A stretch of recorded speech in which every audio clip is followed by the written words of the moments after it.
So Google has this really cool feature, and I know I'm old, so this is dating me. But if you type in Google Books and hit enter, Google Books, like it has so many books available to us.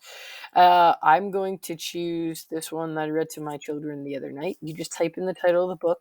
I read it. It's called The Dot.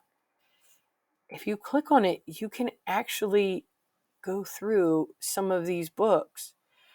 Now, this was just happens to be a preview, right? Because this one's going to be copyrighted. But if I look here at this one,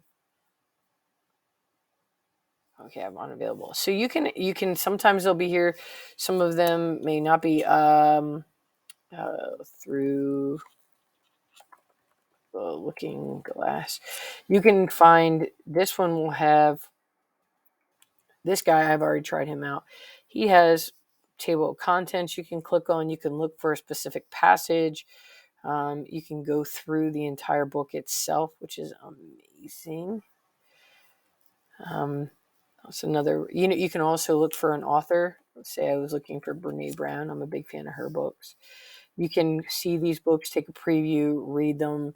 Sometimes they have full text. This was you can make it. You can search for a different tool if you were looking for a year or something along that line if you wanted it in a book, a magazine, or a newspaper. But that is how you can find a textbook or find a book and have a preview to it, at least a preview. It was amazing. It was a really cool feature.